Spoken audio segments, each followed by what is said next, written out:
Hello students, welcome to yet another wonderful chapter. So far you have learned about various components, right? In this chapter, we'll use that knowledge to make a simple project. In this one, we'll learn about switches, LED and buzzers. Let's look at the components that we would need. Of course, first is our Uno with the cable, then breadboard, two LEDs, one green and one red, a switch, a buzzer, and few male-to-male jumper wires. Here is our circuit diagram that we will be creating.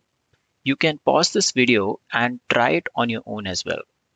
Let's create a circuit. I'll firstly add the LEDs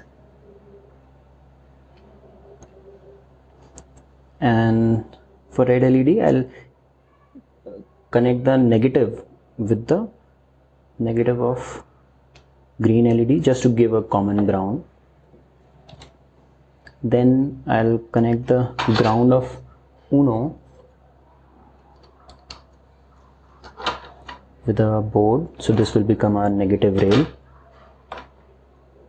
Thereafter I'll connect the green LED first, so it is at pin number 13.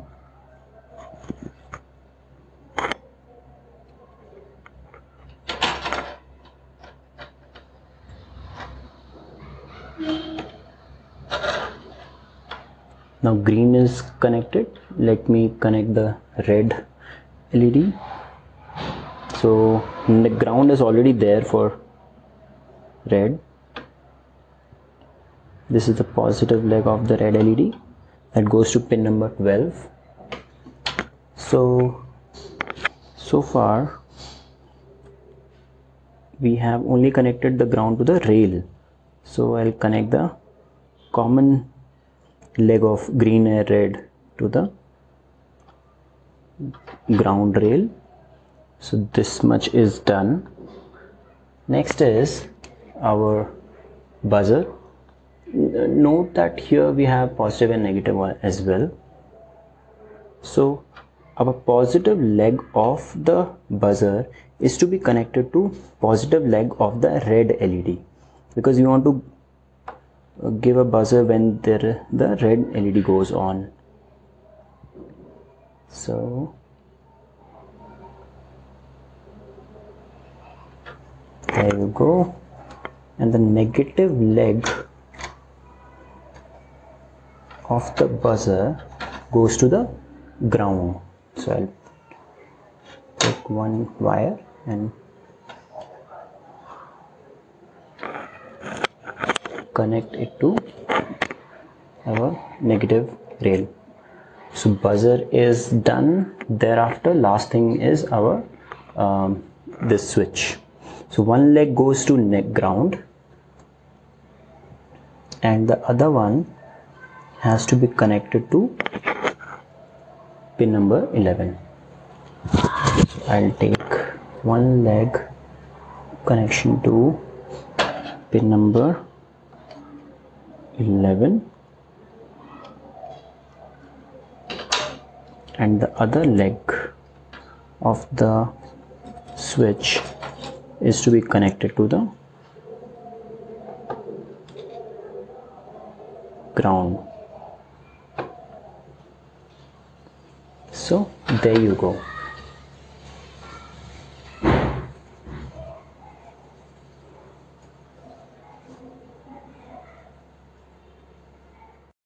Let's look at the programming part of it. I'm quite sure that you already know enough about programming and we are going to use the same syntaxes and it would be very simple. So in the first three lines, we are actually initializing the pin numbers, just saving the pin numbers in some variables. Thereafter, in the setup mode, we are telling the program whether these pins will be input or output.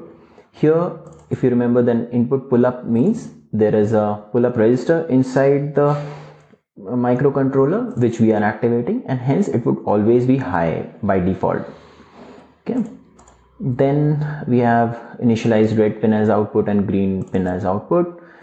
Just a serial begin to see the messages print line messages on the console. In the loop function, we are just checking whether the switch is equals to high, means if we haven't pressed the switch.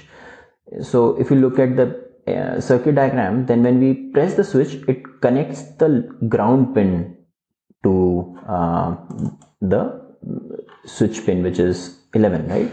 So that means we are making it low. Hence, by default, it would stay as high. When by default it is high, then we are saying that switch on the green LED and switch off the red LED, and there will be a console message saying green. If it is low, means we have pressed the button and we are connecting ground pin to pin number 11. That means we are saying we want to switch on the red light, and also a buzzer is connected to same pin. So LED, red LED and the buzzer should go on, right?